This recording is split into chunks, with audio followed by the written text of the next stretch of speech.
Hello everybody and welcome to the next lesson. In this lesson we are going to talk about rectangles, ellipses and selections. First of all, let's draw a simple rectangle on our canvas. I'm going to click on the rectangle tool and I'm going to click and drag to draw the rectangle. We see that the rectangle has got these handles, two squares and a circle. If I click on the top left handle, I move the top left corner of the rectangle. If I click on the bottom right handle, I move the bottom right corner.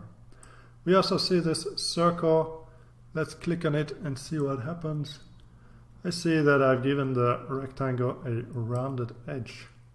I can give the rectangle a rounded edge in the both horizontal and vertical directions, but I can also give a rounded edge only in the I can give a different value for the rounding in the horizontal and the vertical directions. So for example, if I zoom in a little bit, I see that now the rounding in the horizontal direction is much more than the rounding in the vertical direction. So long as I have my object selected and I have the rectangle tool selected, I see that these fields up here appear. I can modify these fields to specify an exact value for the width and the height and the horizontal rounding as well as a vertical rounding. If I want to give a precise value, I just click on it and press Ctrl A to select it, and for example give a value of 200 pixels for the width and 200 pixels for the height. Maybe a value of 20 for the X rounding and a value of 20 for the Y rounding. I can also specify whether I want pixels or millimeters or centimeters. So don't forget that this page border is an A4. This corresponds to a A4 sized format. So if I specify millimeters, I will see the size relative to the A4 size. Second of all, let's draw an ellipse. I click on the ellipse tool and I click and drag until I've drawn my ellipse, and I see a bunch of handles again. I see a handle which I can use to control the width of the ellipse, and I see a handle which I can use to control the height of the ellipse. Furthermore, I see this circle which I can use to draw an arc rather than an ellipse, and I can specify the start and end points of the ellipse. If we have a look at the options that come with the ellipse tool, I have a start angle. Let's put the start angle at 0 and the end angle at 90 degrees. We see that the end angle is 90 degrees from the start angle. If I put 180 degrees, we have a semicircle. And if I put 270 degrees, we have an arc like this. What type of shape this becomes, I can specify that with these two buttons.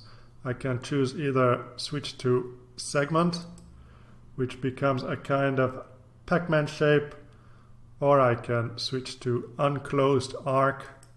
Note that the stroke doesn't go all the way around the object. There's an empty part there. I can also put it as an ellipse again, by clicking on this button.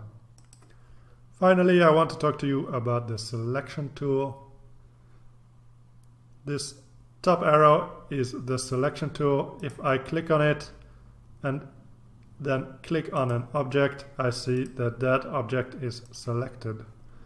When I click on an object with the selection tool, I see that these arrows appear. I can click and drag on the arrows to change the height or width of an object.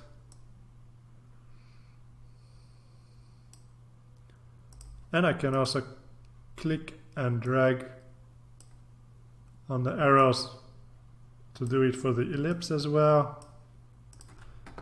If I have the object selected and I click on it again, I can affect the amount of shear on the object,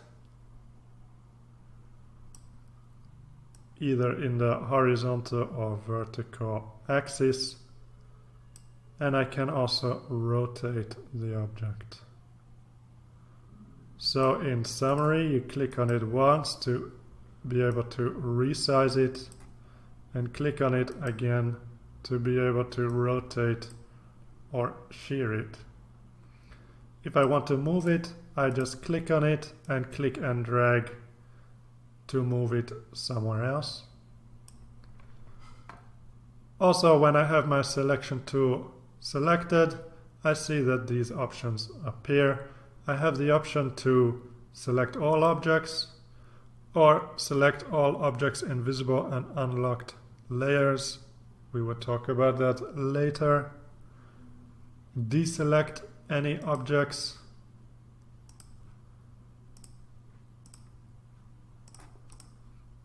Then I have the option to rotate an object, either counterclockwise or clockwise. I also have the option to flip an object, mirror it, or flip it vertically.